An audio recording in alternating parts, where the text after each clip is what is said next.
You know that feeling when you're scrolling through listings at 2 a.m., convinced you found the perfect cash flowing property, only to discover the rent roll reads like a horror novel written by a slumlord? Well, buckle up, because we're about to dive into the dark art of reading between the lines on those deceptively simple spreadsheets that can make or break your entire investment thesis. Here's the thing. A rent roll isn't just a list of tenants and numbers. It's a financial autopsy of the building's soul, revealing everything from management incompetence to systematic fraud that could cost you hundreds of thousands before you even close escrow. Let's start with the most obvious red flag. When every single unit is occupied at market rate rents and the property is supposedly cash flowing like a Kuwaiti oil well. If it sounds too perfect, it probably is.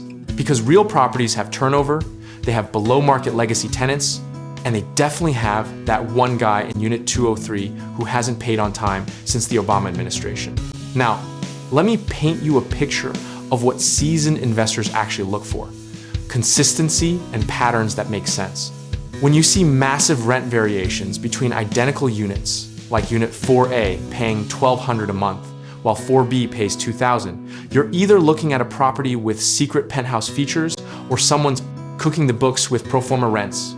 The month-to-month tenant ratio is where things get spicy, because anything above 20 to 30% screams instability. Sure, month-to-month gives you flexibility, but it also means your income stream is about as reliable as a cryptocurrency day trader's retirement plan. Here's where the psychology gets interesting. Desperate sellers will stack the deck with short-term leases timed to expire right after you close. They'll backfill vacancies with warm bodies at inflated rents, creating an illusion of stability that evaporates faster than your dreams of passive income once those leases roll over. Let's talk about the security deposit column, because this is where amateur hour really shows up. If deposits are consistently low or missing entirely, you're inheriting tenants who either couldn't afford to live there in the first place, or a landlord who stopped caring somewhere around 2012. The late payment patterns tell you everything about both tenant quality and management enforcement.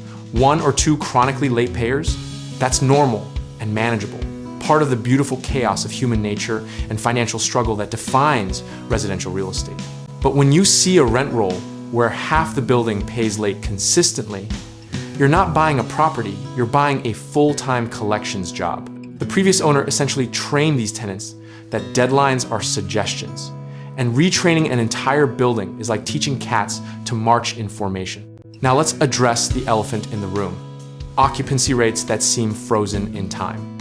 If a 30-unit building has been at 97% occupancy for 18 consecutive months, either you've discovered rental Narnia or someone's including their grandmother's basement apartment in the count. Historical cycles in real estate teach us that markets ebb and flow, and properties experience natural turnover of 5 to 10% annually. When the numbers defy physics and human behavior, your skepticism isn't paranoia, it's pattern recognition honed by investors who learned expensive lessons before you. Here's a misconception worth destroying. People think rent rolls are standardized, objective documents protected by some sacred code of accounting honesty. Wrong, they're marketing materials dressed up as financial statements, and sellers have more creative latitude than a Hollywood accountant during Oscar season. The utility payment column deserves its own investigation. Because when tenants are supposedly paying their own utilities, but the landlord's expenses don't reflect separately metered units, you've got a math problem. Either the building isn't actually separately metered, or you're inheriting a situation where the landlord subsidizes usage, and that's coming straight out of your projected cash flow. Pet deposits and fees might seem trivial, but they're canaries in the coal mine of management systems. A building with 20 dogs and 0 pet deposits isn't pet-friendly, it's management deficient. And that lackadaisical approach infects every aspect of property operations. Lease start dates clustering around the listing date should trigger every alarm bell in your investment psyche. If 15 of 20 leases began within 60 days of the property hitting the market, you're looking at a staged production, not organic tenant placement. The renewal rate tells you more about tenant satisfaction than any Yelp review ever could. Buildings with low renewal rates aren't suffering from bad luck. They're hemorrhaging residents who'd rather deal with moving trucks than endure another year of whatever nightmare they've been experiencing. Here's your practical action plan. demand at least 3 years of historical rent rolls, bank statements showing actual deposits, and tenant ledgers with payment histories.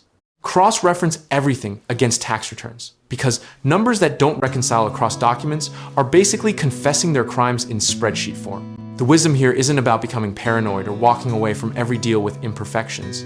It's about distinguishing between manageable challenges, like a few legacy tenants at below market rents, and systemic disasters that would require divine intervention and unlimited capital to fix. Position sizing matters more than your conviction about any individual property, because even with perfect due diligence, you can't predict every outcome. Stress test your assumptions by modeling what happens if occupancy drops 20% or rents compress 15%. And if you're still profitable under those scenarios, you've built in the margin of safety that separates successful investors from cautionary tales. At the end of the day, real estate rewards the disciplined, the patient, and those who read rent rolls like mystery novels where the butler definitely did it. The best investors aren't the ones who never encounter red flags. They're the ones who spot them early, adjust their offers accordingly, or walk away with their capital intact and their dignity unbruised. Whether you pass on this deal or negotiate it down to reality, you'll be fine, because you've done the work and followed a process. That's what compounds over decades. Not individual wins or losses, but the consistent application of rational analysis, even when everyone around you is high on projected returns and pro forma fantasies.